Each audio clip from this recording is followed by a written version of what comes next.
आज मैं आपको एक मज़ेदार कहानी सुनाने जा रही हूँ।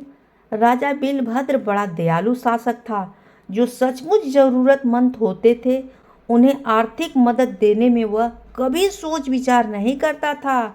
जैसे ही कोई नया व्यापार शुरू करना चाहता था अथवा कोई अपने परिवार को लंबी तीर्थ यात्रा पर ले जाना चाहता था अथवा कोई बहुत दिनों से रोगग्रस्त रहता था और चिकित्सा के लिए धन की अभाव होता था, तब वह निसंकोच उसकी मदद कर दिया करता था। आश्चर्य कि वे सभी राजा के पास वापस जाकर कृतज्ञतापूर्वक कहते थे कि उनका नया व्यापार बढ़ रहा है, कि उनके परिवार में अनेक तीर्थ स्थानों के दर्शन कर और देवताओं के आशीर्वाद लिए हैं, अथवा कि वह अब रोग मुक्त हो गया है और जीवन निर्वाह के लिए काम करने योग्य है। राजा को यह देखकर बहुत खुशी होती थी कि समय पर दी गई उसकी मदद की परिणाम मिल रहा है। लेकिन उसे एक बात का बहुत दुख रह गया। वीरभद्र को दूर से रिश्ते में एक चचेरा भाई था, वीरमूर्ति, जो बहुत गरीब था। राजा उसकी सचमुच में मदद करना चाहते थे, परंतु वो व्यक्ति उसकी मदद से पूरा लाभ ही नहीं उठा पाता था। वीरमूर्ति एक अच्छा शिकारी था और भिन्न भिन्न विषयों पर कविताएं भी बनाया करता था और राजा को सुनाता था। राजा को कविता बहुत प्रिय थी। वीरमूर्ति जब भी आखेट से वापस आता था, कविता सुनाता, तो राजा उसे पुरस्कार जरूर देते थे, लेकिन धन का उपयोग करने से पहले ही या उसे चोर ले जाता था। या तो उसे चोर ले जाता अथवा मार्ग में ही उसका थैला खो जाता था। इस प्रकार वह हमेशा गरीब का गरीब ही बना रहता था। जब भी वह राजमहल में आता तो वो मैले कुचैले कपड़ों में आता अथवा भूखा प्यासा रहता था। एक दिन वीरमूर्ति ढेर सारे शिकार के साथ महल में आया। वीरभद्र उस पर बहुत प्रसन्न हुआ।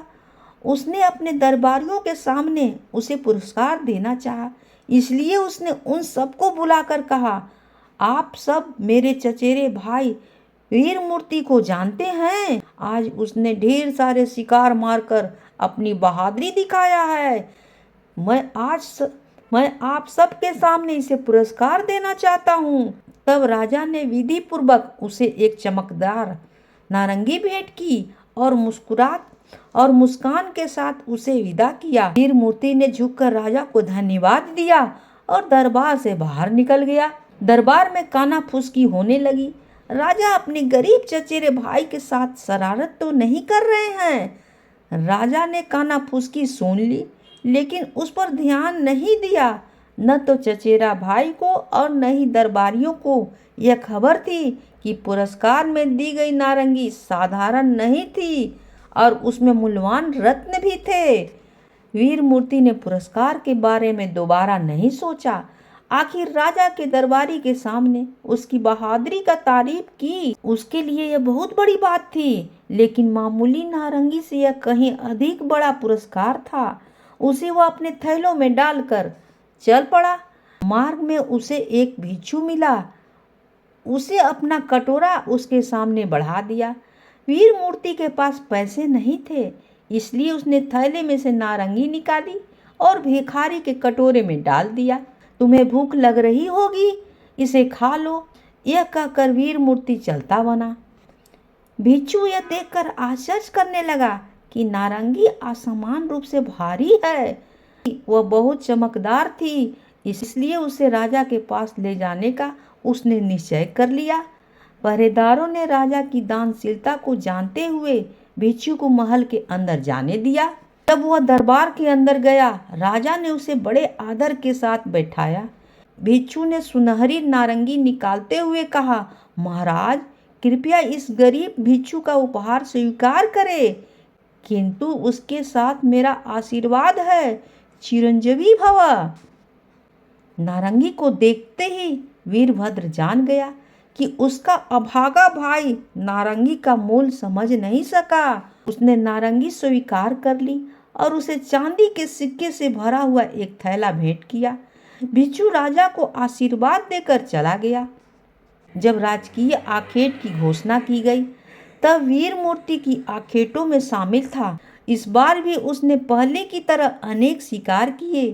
राजा ने पुनः उसे पुरस्कार में नारंगी दी। वीर मूर्ति ने सोचा कि यह दूसरी नारंगी होगी, इसलिए उसे वह थैले में रखकर दरबार से बाहर चला गया। मुख्य द्वार पर पहुंचने से पहले उसे एक दरबारी मिला। वह पान चबा रहा था।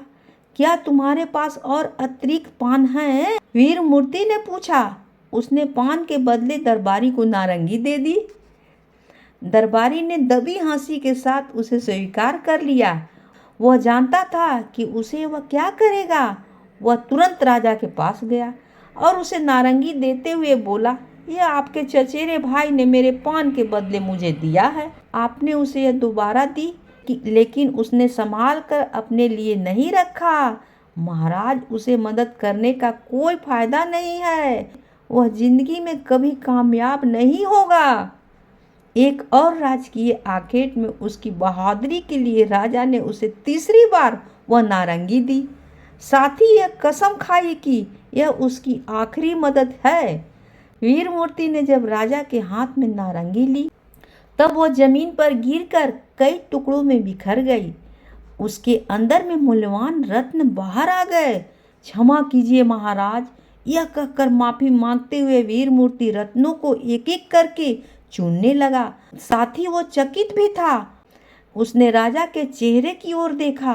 राजा ने मुस्कुराते हुए कहा, मेरे भाई, तुम्हारा भाग खुल गया। जब भी मैंने तुम्हें मदद करने की कोशिश की तुम करीबन इनकार करते रहे। तुमने नारंगी दूसरों को दे दी, तुम धनी बन जाओगे। राजा वीरभद्र ने उसे इतना सोना देकर विदा किया जो उसकी जिंदगी भर चले।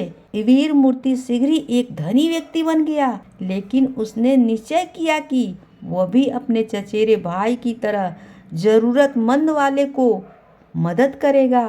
कहानी होती है समाप्त।